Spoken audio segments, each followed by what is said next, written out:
planet Earth has been fought between two worthy adversaries. A war so secret, so covert, that it could be happening in your own living room. I'm on to you, Kitty, and you're in big trouble. I think not, baby puppy. It is you who is in trouble. It's the funniest full-scale war the world has ever known. We're trying to take over the world! Cats and Dogs. Rated PG. Starts July 4th. You wouldn't believe that this is the same guy that would completely ruin his entire career 4 years later with Son of the Mask. But, Cats and Dogs, this is one of those ones that sounds like a terrible idea on paper. Sounds like it should be another C-Spot run, where it just feels like a film that you get what you see, but no. You actually get a whole lot more than you would think from it, but it works in its favor. So you have a story here that centers on the relationship between cats and dogs, depicting the relationship as an intense rivalry in which both sides use organizations and tactics that mirror those used in human espionage. So it's a spy comedy. It's kind of like the equivalent of Kids Next Door. Instead of the kids versus the parents, it's the cats and the dogs, because they're both rivals. And it's a really funny movie, man. It's one of those ones that really does come out of nowhere. You don't expect a whole lot from it. You expect it to be like kind of a silly, over-the-top silly comedy that's not really that clever or funny, but it's actually a lot more clever and a lot more funnier than you would give it credit for. And it helps that you have the writers of Bad Santa, John Requa and Glenn Ficarra, who put this together. And a good cast overall here. Jeff Goldblum, Elizabeth Perkins, a voice cast that includes people like Tobey Maguire, Alec Baldwin, Sean Hayes, Susan Sarandon, Charlton Heston, John Lovitz, Joe Pantoliano, Michael Clark Duncan. Just a fun idea overall. The CG work overall actually surprisingly holds up pretty well, all things considered. I mean, I was actually really surprised that it did hold up as well as it did. And again, same director that completely ruined his career 4 years later with Son of the Mask. Like, what the hell happened between this movie and that movie? It's just like, I don't know, man. I do not know, but hey, it's a funny movie, man. Sean Hayes has a ton of fun in this. The writing is very funny. There is a lot of fun, clever ideas overall. Like I said, the visuals still hold up very well. It's a really good movie, man. It's one of those movies that definitely, I would say, yeah, it looks like it's what you think it's going to look like on paper, but it is actually a whole lot better than anyone, I think, would have given it credit for. It's actually a very smart film, a very fun film in general. I was actually even more surprised that I actually kind of liked the sequel, too, Cats and Dogs, The Revenge of Kitty Galore, because it's just like, it's coming almost 10 years after the first movie. There really is no reason to make a sequel after that, because pretty much everybody forgot about the original Cats and Dogs by that point. And that one's surprisingly made for a fun movie as well. We'll eventually get to that one, but that's another one of those ones where it's just like, where the hell did this come from? Like, this is just... It's a concept that is actually very funny in general and works a lot in this particular movie as well as the second film. I recommend it, Cats and Dogs. It's a much better movie than anyone would have given it credit for, honestly. So, with that said, let us move on to our next movie, and that is another comedy, and that is Scary Movie 2. Friends have entered the realm of the supernatural. Now they'll have to stick together to survive on July 4th. There's more action and more suspense. I think she's starting to suspect something. Your wife. Scary Movie 2. Holly, want a crack? Holly, what's your mama's sweet? Rated R. In theaters everywhere Wednesday, July 4th. They didn't even wait a full year to get the sequel out, and here we are with Scary Movie 2. You have Cindy Campbell from the first movie, played by Anna Faris, as well as a lot of the characters who died off in the last movie. Regina Hall, Marlon Wayans, they all come back in this because why not? It's a horror movie. They're all invited to spend a night at Hell House with this guy, Professor Oldman, played by Tim Curry. He's convinced them that this is for a school project, but the night won't go past quickly. You have people like Master Kane, played by Richard Moll, who's long dead, but still plans on enjoying himself, especially with Alex Monday, played by Tori Spelling. When things really start getting bad, the gang must find ways to work together to capture the ghostly menace. And you got your parodies here, too. The plot is clearly a parody of stuff like The Haunting and House on Haunted Hill. There's a lot of parodies of, like, Stigmata, The Exorcist, What Lies Beneath, you see there. And, of course, you got to throw in some comedies, too, like Dude, Where's My Car, Hollow Man, Charlie's Angels. I mean, everything you can ask for and then some here. But, yeah, this is a film that... it's like I said before with the first Scary Movie film, I was never a fan of these two movies, the first two Scary Movie films, even though the Wayans are all over this film. I think they are very funny people in general, and I think they do make a lot of funny material. These movies just don't really cut it for me. The first movie I thought had some good moments to it. There are some good moments in the second one, too, but not as many as you think. It's a typical kind of comedy sequel. It feels like it's kind of an obligation because the first one was such a big success. They had to make a sequel. They had to rush it out quickly. And the Wayans even made fun of it, too. The decline in their version of the decline in quality with a haunted house, which, I don't know. I would rather take any of the other ones after any of the Scary Movie films that the Zucker brothers did over a haunted house easily. And like I said, man, I like the Zucker ones better than the Wayans ones. That's just my style of comedy, man. I grew up with the Naked Gun movies, and those are the ones those are the ones I always go to. Scary Movies 3 and 4, not Scary Movie 5. Scary Movie 5, yeah, you can keep that one yourself, but I don't know. Like, there are moments in here that are funny. There are legitimately good laughs in here, but they're very few and far between. And the jokes that they have here, kind of what you expect are going to happen. Like, you see a joke and you think, oh, I wonder what the payoff's going to be with this, you know, that type of stuff there. Like, you could see it coming from a mile away, and it's just kind of like, it doesn't really have the same ebb and flow as the last movie did. But after this, at least for me, we go to the good stuff with the Zucker brothers coming into play here. So that's Scary Movie 2. So on to the last movie we have here, Jet Li starring with Bridget Fonda in Kiss of the Dragon. July 6th, the world's most elite agents We have a situation. will discover a secret war and fight its biggest battle. There's a time for diplomacy and a time for action. Diplomacy is dead. Now, the man he came to help has become the enemy he was ordered to hunt. Jet Li, Bridget Fonda, Don't do that again. Kiss of the Dragon. Rated R. July 6th, only in theaters. Very interesting movie for a number of different reasons. You have Jet Li playing a police officer from China who comes to Paris to help the Vice Squad apprehend a Chinese drug lord and his unknown French connection. The French connection is Richard, who's played by, let me just double check here to see, Chiqui Cairo, I think is.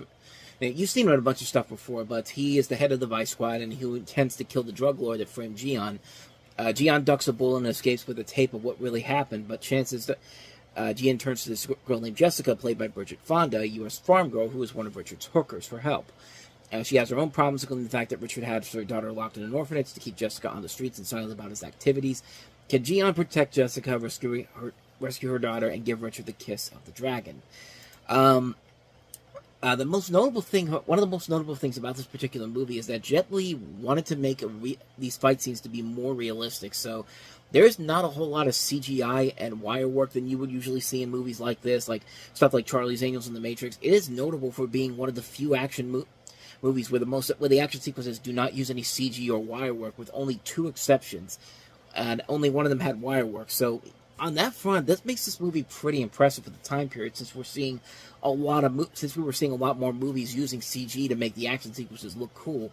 And the action sequences do look pretty cool in here. And of course, the bigger thing that came out of this is that this is the last film that Bridget Fonda did before she eventually, well, she did a couple of TV movies, but this was the last big movie that she did before she eventually sort of retired from filmmaking after she married Danny Elfman, which, it's hard to believe. It's been over 20 years since she's been in a movie, man. And I don't know, like she went on to go raise a family, so more power to her. I mean, I kind of wish she was in a better movie because she really does not really add a whole lot to this movie in general here. I feel like they brought her in here because Luc Besson did Point of No Return, which was the Fun Nikita remake back in the 90s, which was fine for what it was, but it really paled in comparison to the original La Femme Nikita. And this movie in particular has a lot of... the best things about it are the action sequences. They are very well done. Jet Li has a lot of charisma to him. The cast overall is very good. But the film itself is just kind of bland. It's kind of been there, done that before. You know, we've seen this kind of story done many, many times before, and nothing really new or different comes from it except for the action sequences in general. If you're going to watch the movie, the action sequences really are the things that make this so special. But other than that, though, the film itself is just kind of like, I can't really say it's a great movie in general, but I would say, like, if you're going to watch it, watch it for the action sequences. The action sequences really are the thing that make this work as well as it does. But other than that, though, there really isn't a whole lot more I can recommend about this movie per se. Like, it's fine for what it is, but it definitely felt like it could have been better with a better storyline and a script to work with. So, but yeah, the action sequences really do hold out in this one. So that's why I would say I would recommend this just for the action sequences. But other than that, though, Kiss of the Dragon isn't really all that much, really, the more I think about it. But, and it doesn't really help that, and you would think that not opening up on 4th of July weekend, on 4th of July, which was on a Wednesday, like the other two movies, probably would hurt it in the long run. But, I guess people bought into it because it did become a successful movie in the long run. So, I mean, hey, shows you what I know. But yeah, that is Kiss of the Dragon. What? I need someone serious. Rejected. Seriously in love with you. Replaced. I'm his fiance. I'm sorry, I just hallucinated. But this summer, you got into Harvard Law. What, like it's hard? She's getting educated. Do you understand what subject matter jurisdiction is? I didn't think so. And getting even. We're total idiots. Imagine that. Reese Witherspoon, Legally Blonde, rated PG-13, starts Friday, July 13th in theaters. So Legally Blonde is the story of Elle Woods, played, of course, by Reese Witherspoon, who's a sorority girl who attempts to win back her ex-boyfriend by getting a Juris Doctor degree at Harvard Law School, and in the process, overcome stereotypes against blondes and triumph as a successful lawyer.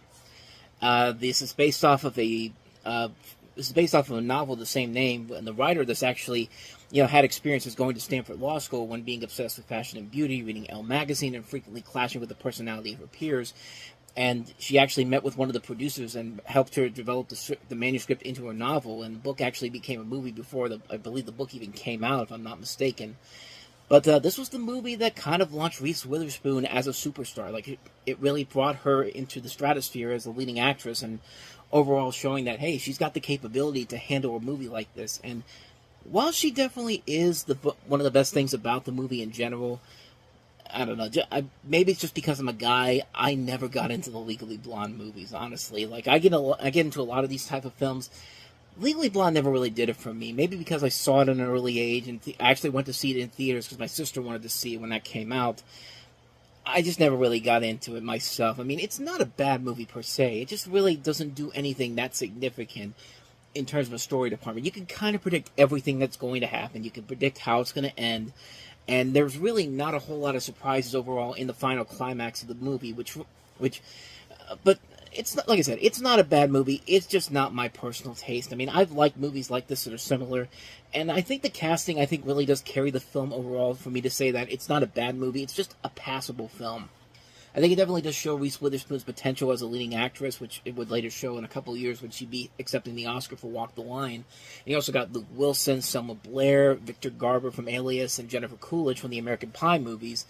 But this thing has had a legacy of its own. It spawned sequels, direct-to-video sequels. There was even talks of a third movie for the longest time that I guess is not happening right now, even though it's some say it's still in development. I think the last time I heard about it, Mindy Kaling was actually working on it, but that was a couple years ago, so I don't know what the status is on that one. But like I said, it's not a bad movie per se. It's just not my type of thing. And like I said, I usually like these type of movies.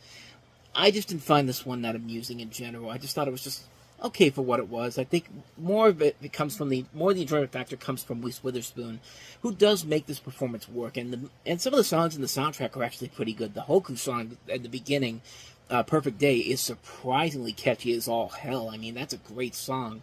But yeah, overall, a decent film, but I'm not the type. But it's not my thing, honestly. I've seen much better movies that are similar to this. Like I said, not a bad movie per se, just one that didn't quite live up to what I thought it was going to. So that's Legally Blonde for you. So let's go ahead and move on to our next movie, which is Frank Oz's The Score. After this, no more jobs. This is the last one I'm doing. Quit now. Bypass the surveillance. I run this operation down to the smallest detail. Your boss is evaded detection. We gotta go now, but we don't go at all. Now, the only threat that remains is the one he never expected. Hold it right there. Robert De Niro, Edward Norton. This is over now. You just got to deal with it. It's not over yet. The Score. Rated R. This Friday in theaters everywhere. So yeah, a very different movie from Frank Oz, who's done a lot of comedies, mostly What About Bob, House Sitter, most recently at the time, Bowfinger. So a very different type of film for him to work on here. He's also got 3 generations of method actors in this movie. You got Robert De Niro starring as an aging thief whose specialty is safecracking and who's on the verge of retiring to live a life at ease with his girlfriend, played by Angela Bassett. But before he can ride off into the sunset, he's pressured to do one last job by his mentor and business partner, played by Marlon Brando. This was actually the last movie Marlon Brando did before he passed away. And he's plotting the heist of the Montreal Customs House, and he's got a man on the inside, played by Edward Norton, who's a talented but volatile crook who has managed to integrate himself with the faculty staff, and a fellow employee suffers from cerebral palsy as well. Jackie bristles at Nick's interference in the score. However, he threatens violence when it seems he's going to be cut out of the action. In the meantime, Nick grows increasingly ill and eases into the operation as it violates his 2 most important dictums in theory: always work alone and never pull a job in your own city. This is another one of those movies where it did pretty well with critics, got an overall decent critical response, got a decent box office in general, but I don't remember really too much about it. And I feel like this felt like a movie that really Frank Oz, I think, was a little bit too much for. Like I said, before this he was directing mostly comedies and mostly, most of the movies he did were comedies. I mean, Dark Crystal, maybe not a comedy, but that was more in line with what he did with the Muppets. And Muppets Take Manhattan's another example. Little Shop of Horrors, Dirty Rotten Scoundrels, What About Bob, House Sitter, Indian in the Cupboard, In and Out, Bowfinger. After this, he would do The Stepford Wives and then Death of the Funeral. So this is a guy that has a lot of comedic credits to it, and now he's directing a dramatic movie, and I really do think that not really being adjusted to that kind of hurt him in the long run. In fact, Marlon Brando reportedly clashed with him on the set of this movie. But then again, Marlon Brando clashes with anybody on set. I mean, go back and look at the stories of The Island of Dr. Moreau. But, I don't know. The movie is not bad per se. It's just not a movie that I think does anything that spectacular or new or anything uniquely different, like a movie like Ocean's 11, which is this is another heist movie that came out this year. That was, I guess there was like a heist movie boost after maybe Entrapment, I guess. I don't know, but like Ocean's 11 really showed what you can do with a modern day heist movie and give it its own unique edge to it. But movies like this and movies like Swordfish, I don't think really did the trick in general. And again, I think it's just bad. I think it's just not a movie where Frank Oz really could fit the role for this as a director. I feel like he should have gotten somebody with a more dramatic background to really make this work on its own. But as it is, I mean, it's not a bad movie per se. It is cool to see Brando and De Niro working on screen with each other. The only time they would ever do that. But at the same time, there's really nothing else there to make this kind of stand up as something that you need to see or something that should be seen as a master craftsman of filmmaking.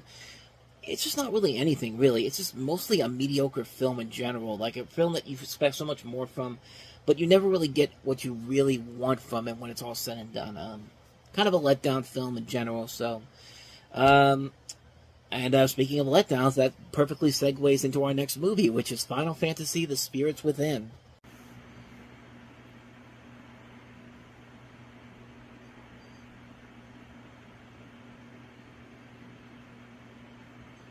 The dream is always the same.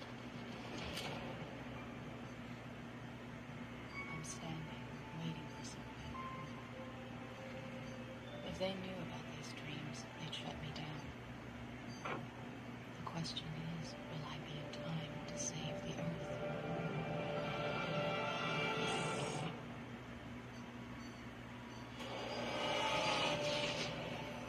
We found them. The seventh spirit. We need to find the eighth and final spirit. We're closing in on the life form. It'll be one of those days.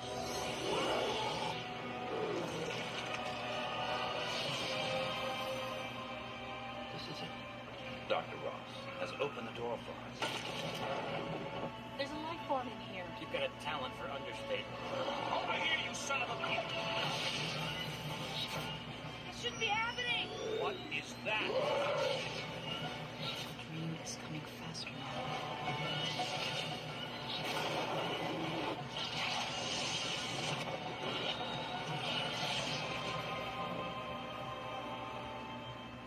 Where are we?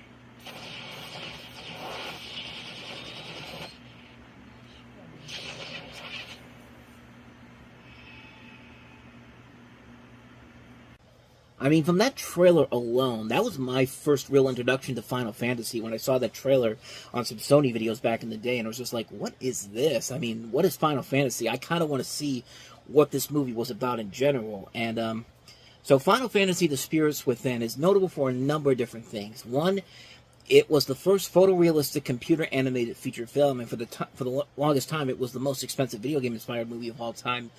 You follow a story of the scientist Aki Ross and Dr. Sid in their efforts to free a post-apocalyptic Earth from a mysterious and deadly alien race known as the Phantoms, which had driven the remnants of humanity into barrier cities. Aki and Sid must fight against General Hein, who wants to use more violence means to end the conflict. And this was notable for a number of different reasons. And as somebody who's never really played the Final Fantasy games and don't really know much about the franchise as a whole, I saw the movie back then as a newcomer, and even today, I still don't know too much about the Final Fantasy franchise, so I'm looking at this and I'm thinking, what is this? And like, when you think of Final Fantasy, this was not what I was thinking when I think of Final Fantasy. I feel like this is a film that, I don't know, it didn't really feel like what I thought Final Fantasy was when I first heard about this, but I like the movie, but it's mostly for the technical stuff. I think the movie looks gorgeous in terms of a visual style. It's still pretty impressive computer animation in general, and a lot of it kind of still holds up, even by today's standards. The characters' designs still look realistic, and that was one of the biggest things about this movie. They look so realistic, you're forgetting you're watching a CG animated movie. Like, there was a thing that they had with the main character of this movie, Aki, and the whole thing about Aki Ross was that she was supposed to be seen as the next big step in movies. Like, she's going to be the first digital actress we're going to put in movies. They even put her in Maxim magazine as one of the Hot 100 to increase the media attention for the movie, which, I mean, it looks fine, I guess, but when you really take a look at it, just look right here. I mean, she looks fine, except for the fact that the eyes really look a little too much like a CG character. I mean, at the time, I think most people bought into it, but at the same time, though, like, they thought that this was going to be the future. Like, we were going to put digital actors in here, and like that was going to be the future of the movies in general, but obviously that didn't really pan out, I think, as much as they wanted to, and I think that was what the movie Simone coming out the following year would kind of parody. The film did have a legacy to it in terms of CG effects and how they could make it, and how it would later play into effect in later years, specifically with the Avatar movies and what James Cameron was able to do with those.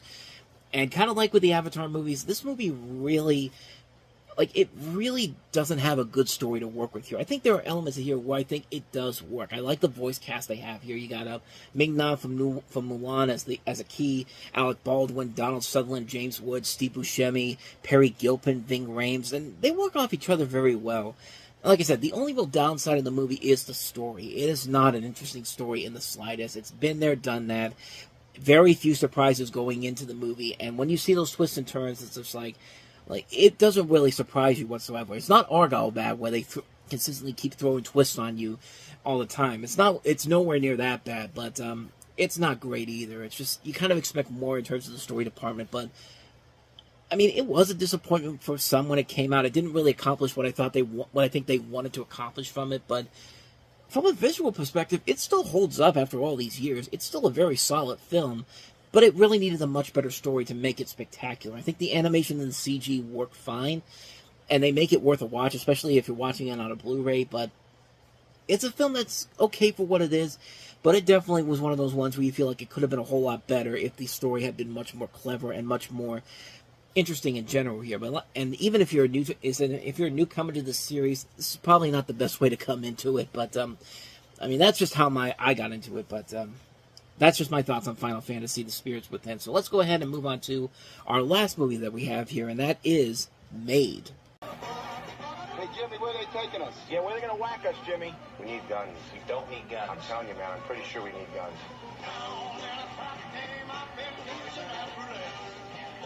I want you to take it back to the business class, round up a couple honeys, and we're going to have kind of a pool party. Who am I dropping this off to? Who gets their hands on this? That's your per diem. Yeah, that's my per diem. And who do I give it to? So Made is notable for a number of reasons as well. Made is notable because it's the directorial debut of one Jon Favreau, who would later go on to have a very successful directing career after this. But He plays Bobby in this movie, and he's a struggling boxer and bodyguard for a stripper girlfriend, but he hates his work and wants to move out, so he agrees to go to New York City for his boss to help the delivery for a money laundering scheme. His partner in crime is his best friend Ricky, played by Vince Vaughn, who's an obnoxious loudmouth who has seen one too many mafia movies. Bobby tries to keep it cool and get the job done, but Ricky's antics threaten to blow the entire situation up. And some people say that this is a sequel to Swingers because they were both in that movie, but it's been commonly misconceived as one. It's not a sequel to Swingers, nor is it really as good as Swingers. I think a film like Swingers really was something that was revolutionary for the time period, and this one is not as good. It feels like it's trying a little... It doesn't really know what kind of a tone it wants to set, but that being said, though, it is still a very funny movie. There's still a lot of great funny elements to it. It has a great cast to work with. Peter Falk, Sean Combs, P. Diddy, of course, Famke Janssen, Faison Love, a pretty good cast in general in here. A good idea in general as well, but like I said, a lot of the comedy in here doesn't really fly as well as it's something like in Swingers, but it definitely showed that there was some promise with the direction of with what Jon Favreau could do as a director, and why these two, Jon Favreau and Vince Vaughn, work well off each other. But like I said, it doesn't have those many memorable moments that a movie like Swingers does, but for a follow-up film with the two of them, I guess I could be expecting a lot worse. It's not a bad film per se. It's just more of a letdown. It's a letdown, but not a letdown where it's just like I didn't like the movie in general. I still like the movie very much, but like I said, it definitely could have been a whole lot better considering what they had going for it. But again, it showed what Jon Favreau can do as a director, and he would later show the capabilities with his next film, and certainly with the films he would do after that. And he's proven to be one of our great directors since then. And Made was kind of the first film that really showed what he can do as a director. It's a showcase for him, really. Vince Vaughn is very good in the film as well, too. It's a good film. Like I said, don't go in there expecting another Swingers, because it's not quite that whatsoever. So that's Made. Island, they have come to rescue their son. What was that? Now they will discover. It will take all their courage. We're not leaving without our son. Just to survive. Jurassic Park 3. Mom? Rated PG-13 at theaters Wednesday, July. So Jurassic Park 3 is, of course, the third installment of the Jurassic Park series.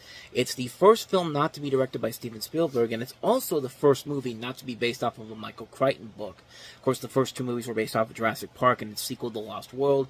This is a completely new original storyline, and you have the story that takes place on Isla Sorna off Central America's Pacific coast, the island featured in the second film, where a divorced couple played by Taya Leone and William H. Macy has tricked Dr. Alan Grant, played by Sam Neill again, to go into this place to find their son, played by Trevor Morgan. Laura Dern is also in here too, in some kind of a role, not really a big role, but that's really one of the biggest problems that Jurassic Park 3 has to it. And to be fair, it's a better sequel than The Lost World, but then again, that's not really saying that much. The Lost World is a terrible movie on a number of different levels, but this is one that's really not doing itself any favors. I mean, that trailer I just showed you doesn't even show Dr. Grant in there a lot. He's only in there for like brief flashes. It's one of those things where you blink and you look away, and you could completely forget that he's even in the movie. Like, that's how lazy this movie is at times. And it'd be interesting if the couple with the new characters were pretty interesting too. But no, they're just as annoying, and they're not really that much. They don't really do anything except scream at the top of their lungs, not at the dinosaurs, but trying to find their son. I mean, seriously, take a shot every time you hear Taya Leone or William H. Macy screaming for their son Eric. I mean, you'll be drunk by the time this movie is over, which isn't that long at all. It's only an hour and a half long of a movie, which, I mean, I'll give it this.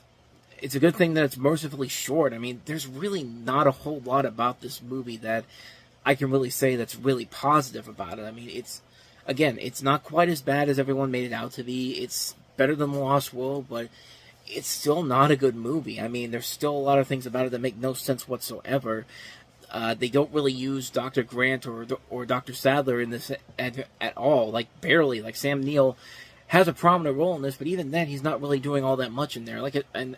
Even in Jurassic World Dominion, that movie may not have been great, but they were at least in the movie more than the time that they're both together in this movie. I mean, Laura Dern is barely in the movie and does absolutely nothing whatsoever, and it makes no sense why these two split up after the events that they had to go through in the first movie. And just like, at least in Jurassic World Dominion, they gave you kind of an idea of why these two got back together again on this adventure. And I still find, I'm sorry, the Jurassic World movies were more fun to me than the original Jurassic Park trilogy. Jurassic Park may be the gold standard of this series, but The Lost World and Jurassic Park 3 are not good movies. At least Jurassic World Fallen Kingdom and Jurassic World Dominion had those aspects to them that was just like, there's something about these movies I can take from them. I really like the way I like the visual style of the ending of Jurassic World Fallen Kingdom. I like the idea of the dinosaurs living with the humans. I like Dominion bringing everybody together and having some fun actions with that. But other than that, though, like Jurassic Park I mean, at least in terms of the quality of each trilogy, I'll gladly take Jurassic World over Jurassic Park. Jurassic Park, the first one, will never be topped, but Lost World and Jurassic Park 3 really are the weakest films of those movies. Like, Lost World is the bottom of the barrel.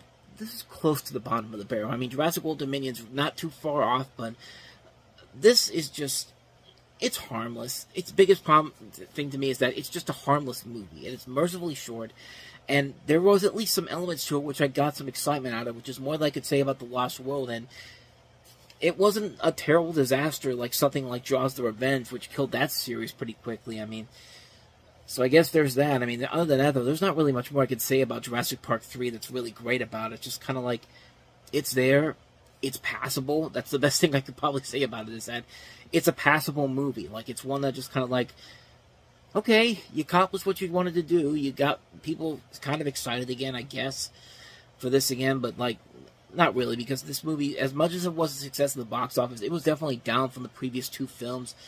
Jurassic Park at that point was pretty much done with for that at the moment. But then, of course, it got a revival with Jurassic World, and now it's kind of back again. So, and just this week, actually, timing is perfect timing for this, because Jurassic World is getting another reboot with the director of Hobbs and Shaw and John Wick, David Leitch, directing it, and it's coming next summer too. So who knows? And it's going to be a new story too. It's not going to involve anybody from Jurassic Park or Jurassic World. So it's going to be interesting to see how that one plays out, though. I wonder what they could do with that. But bottom line, Jurassic Park 3, it's fine. But it's one that I'm not going to watch on multiple occasions. Like, I'd watch the original Jurassic Park again multiple times. I'd watch the Jurassic World movies again multiple times. Jurassic Park 3 is just kind of like, okay, you accomplished what you needed to do and you got out of there. So with that said, let us move on to our next movie, and that is the romantic comedy America's Sweethearts. Line, Sasha. I-L-O-V-E-Y.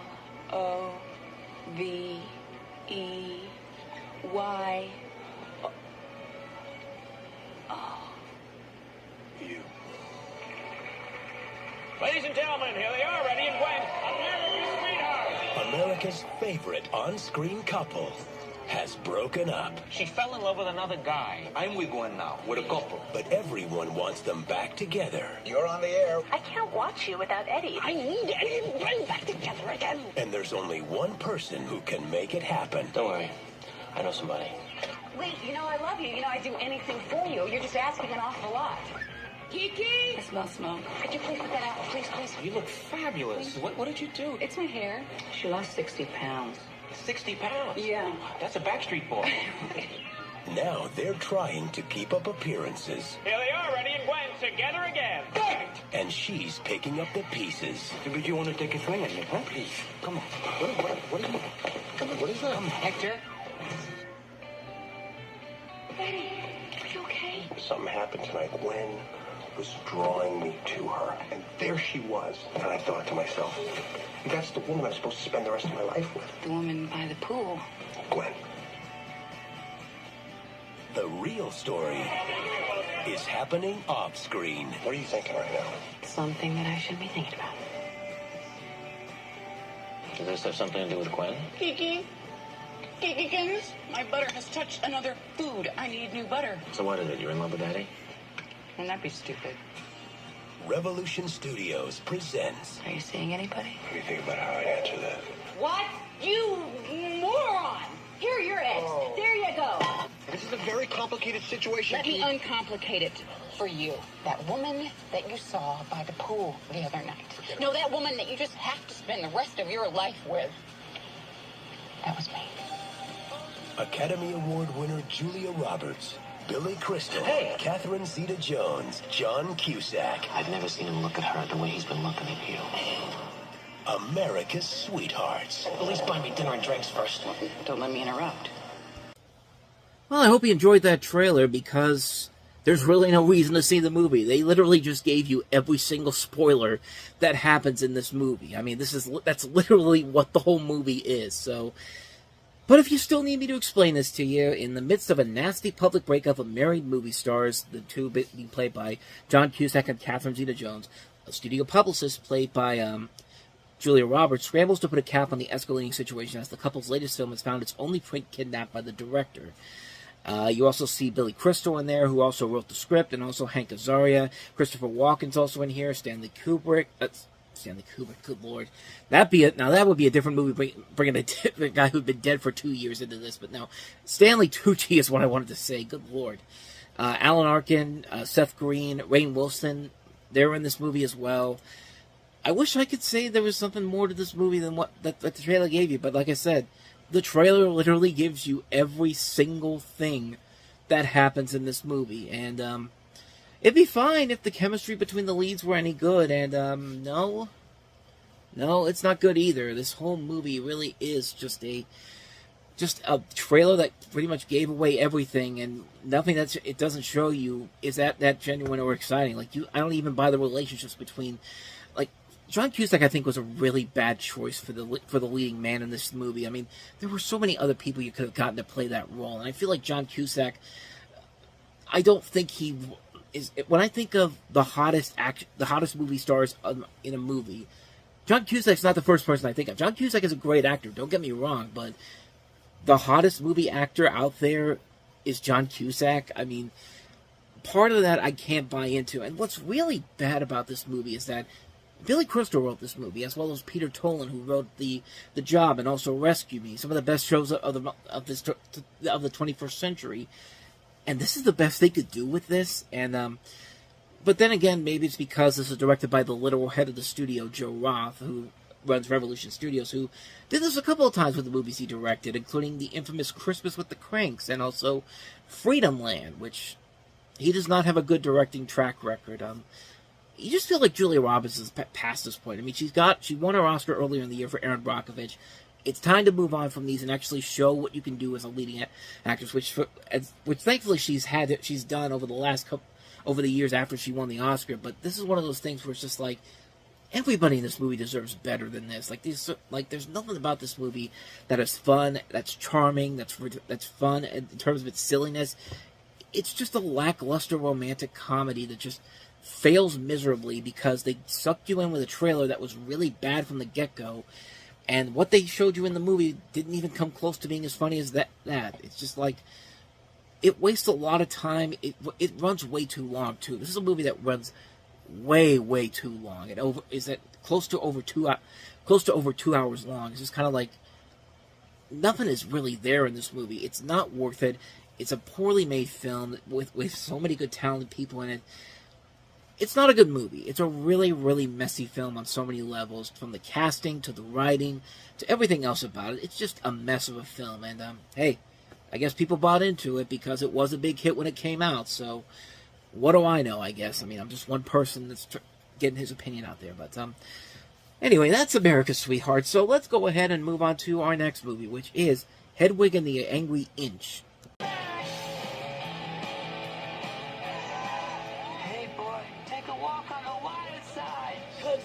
The angry inch. When I think about all the people I have come upon in my travels, I have to think about the people who have come upon me. No, I almost screwed up the title again. That happened yesterday. Like, every time I kept seeing this, I kept thinking it was Hedwig and the Angry Itch. But no, it's Hedwig and the Angry Inch. So, like, it's hard for me to notice the N instead of the T, apparently, in the word inch. So, yeah, that's how we got to this point. So this is based off of a stage musical of the same name, and it accompanies Hedwig Robinson, played by the director of this film, John Cameron Mitchell, who's a gay East German rock singer, and this film follows him and her backing band, the Angry Inch, as they shadow this young man Tommy's tour while exploring Hedwig's past and a forced sex reassignment surgery, and the same guy that played him in the stage musical plays him in this. I've never seen this movie. I've always heard about this movie. I remember hearing about it when it came out, in terms of like knowing its existence through video and DVD, but I just never really never really wanted to check this movie out in any way, shape, or form. It's got good reviews. It did pretty well to have an established cult following to it. I think they were trying to set this up to be the next Rocky Horror Picture Show, but the Rocky Horror Picture Show works in its own way, where it's still something that you could still see in theaters is over 50 years later. I mean, that's a movie that's really held up in terms of like the cult following that it's had, and you could still see it at midnight showings in theaters. And I think that was what Warner Brothers was trying to do with this film, but I don't think it really has had that kind of an effect to it. But it did have a cult following to it. I mean, so it does have its followers, but just not to where I think they really wanted this to go to. But I mean, I wouldn't be against seeing the movie, honestly. I just never really had the true need to really watch this movie in general. Well, I was just kind of like, okay, it's there, but I really have no real desire to watch this movie. There's nothing that made me want to say, I gotta check this movie out at some point. But I mean, it could be good. It could have some interesting concepts to it. I mean, it looks like a fun movie in general, but like I said, nothing really makes me want to see this movie right away, so I can't really say for certain that I will check it out at some point. But maybe down the road I might check it out, but not right now at this point. So yeah, Hedwig and the Angry Inch. So I can finally get away from that movie for now. So let's go ahead and move on to our last film, and that is Terry Zweigoff's latest film, Ghost World.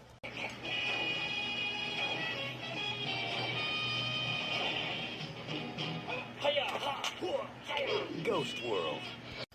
This is based off of Daniel Clovis's 1990s comic book, an underground comic book, focusing on the lives of teenage outsiders Enid, played by Thora Birch, and Rebecca, played by Scarlett Johansson, who face a rift in their friendship as Enid takes an interest in the older man named Seymour, played by Steve Buscemi, and becomes determined to help his romantic life.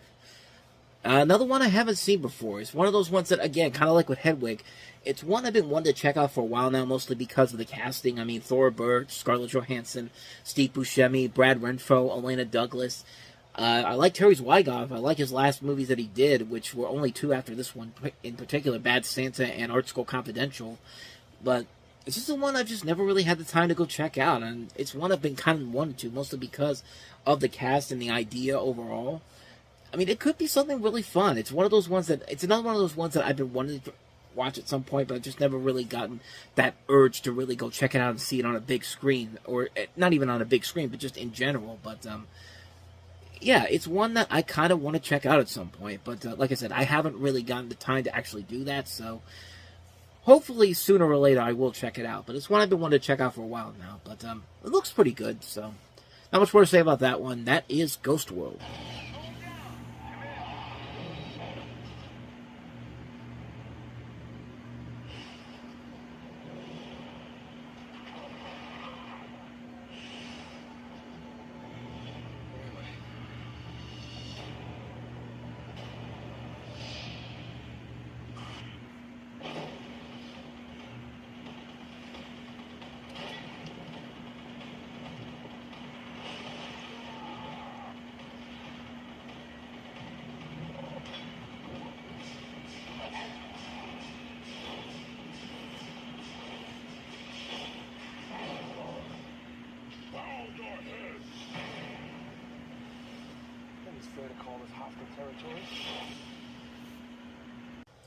So yeah, before we had the good reimagining of Planet of the Apes, which we got with the Rise of the Planet of the Apes and so on and so forth, this was the bad reimagining of Planet of the Apes. You basically have Mark Wahlberg as an astronaut who crash lands on a planet inhabited by intelligent apes. The apes treat humans as slaves, with the help of another ape played by Helena Bonham Carter, which was actually one of her first movies she did with Tim Burton. Leo starts a rebellion as he seeks to return to Earth. And this was a movie that was in development for a long period of time. There was one point where there was one that Arnold Schwarzenegger was going to be involved in with James Cameron, which probably would have been awesome if they actually went through with it. Various other names were attached to it at various points. Chris Columbus was attached at one point. Peter Jackson was attached at one point. So were the Hughes brothers. Oliver Stone was at one point attached to direct it. But Tim Burton eventually came on to direct, and the movie came out, and was a hit at first at the box office. But as time went on and people saw the movie, they realized that, yeah, not worth it. Definitely not worth it. And it's not like the movie is bad or anything. There are some good ideas overall, and there are things about it that are really cool. Like, the visual look of the movie is impressive. I'll give it that. And I do like the prosthetic makeup designs on there. I think they did a pretty good job of giving all the apes their distinctive looks to them. I thought Paul Giamatti and Michael Clark Duncan were probably the best things in the cast. But it's everything else about it that just really, really falls apart. I mean, the story makes no sense whatsoever, and it even has an ending that is so baffling and so bizarre. Like, it's trying to do something different compared to the classic ending of Planet of the Apes with Charlton Heston. Of course, you have the Statue of Liberty there, Statue of Liberty realizing that Earth was the Planet of the Apes all along, and of course, you know, you maniacs, you blew it up, damn you, damn it all to hell. No, this one decided to go another direction with it, and it makes no sense. It does not make any sense whatsoever, and the whole movie probably knows it doesn't make any sense, but it's like we literally do not have any ideas on how to wrap this up. I mean, this thing literally was being shot less than a year before it came out. I mean, they did not take the time whatsoever to actually put this together, and you could definitely tell story-wise. Like, yeah, the makeup looks impressive and the visuals look pretty good, but everything else about the movie is just bland. Mark Wahlberg is a good actor, but man, he's lifeless in this, and so is Estella Warren, who we already saw in Driven, and I guess they were trying to set her up as the new hot young talent, and then she does this and then follows us up with Kangaroo Jack, and yeah, her career pretty much ended. It's that hope of her becoming the next big star pretty much ended when she said yes to Kangaroo Jack. But yeah, it's just not a good movie in terms of a story, in terms of good characters. Like I said, it had to take almost 10 years to get a really good Planet of the Apes reboot with Rise of the Planet of the Apes that got better and better with each film. Like, you know, Dawn of the Planet of the Apes and War for the Planet of the Apes are still incredible movies because the people behind them took a good idea with Planet of the Apes and gave it new life to it. You have a great main character that you follow, who Andy Serkis is Caesar, and you really do want to follow that storyline with the apes. They make the apes the good guys in this situation, and they're a lot of fun to watch. They're very compelling to watch in general, and those movies have turned out great. But this, I'm glad they didn't make any more movies for this, because this would not have made any sense whatsoever if they had continued on from where they were setting it up, because it's just like nothing about what happened before that moment makes any sense to why this was meant to be that way. It's just like, we had to do it because, hey, the original did something similar to it, so we're going to take it up a notch. And needless to say, it did not work in the long run. So, yeah. Avoid Tim Burton's Planet of the Apes. Despite the good effects, the good makeup design, it's not worth it. It is definitely not worth it in the end. So with that said, let's end this on a good note. Let's talk about a really good movie that came out this weekend, and that was Wet Hot American Summer. USA Films and creators of TV's The State. A renegade piece of Skylab heading right for the cap. Oh, my God. It could kill us all. Janine Garofalo, David Hyde Pierce, Paul Rudd, Christopher Maloney, and Molly Shannon. Wet Hot American Summer. And another one of those great movies that was way ahead of its time, because when this came out, it was both a critical and financial failure, but since then, it developed a cult following, and mostly because, yeah, a lot of these people came from the state. I mean, director David Wayne. You also have a cast that includes some very good talent all around. Janine Garofalo, David Hyde Pierce, Molly Shannon, Paul Rudd, Chris Maloney, Michael Showalter, Ken Marino, Michael Ian Black, Marguerite Moreau, Bradley Cooper, Amy Poehler, Elizabeth Banks, Joe Latruglio, H. John Benjamin. I mean, there's a lot of great talent involved in this movie that went on to become big stars when it was all said and done. But at the time, nobody really bought into it. But luckily, the film did find an audience, and the plot's pretty much what you think it is. It's the last full day of a fictional summer camp in 1981, and it's moves to sex comedies aimed at teen audiences of that era. And it literally feels like a 1980s camp sex comedy. I mean, in a good way, too. Like, it's a really very funny movie. It's a very funny movie with a lot of great talent all throughout this movie. I mean, there's a lot of great names involved here that would later become stars of their own. It's a movie that knows we need to be silly and ridiculous in order for this to work, and it really works on so many levels. It's a funny, funny movie with a lot of great talent all around. Just moments that are memorable on so many different levels, and it's just like, it's just an incredible movie. It's a very, very fun movie. It's a very fun film that has gone on to have a life of its own as a cult classic, as well as a franchise with 2 really good sequel series that came up after that, including the prequel, then followed up with the sequel series that actually takes place 10 years after the original film. So it's taken on a life of its own, and it's more than worth it when it's all said and done. It's a very well-made film on so many levels. Very funny stuff. Can't recommend this one enough. Wet Hot American Summer. Definitely seek this movie if you want a good hard laugh.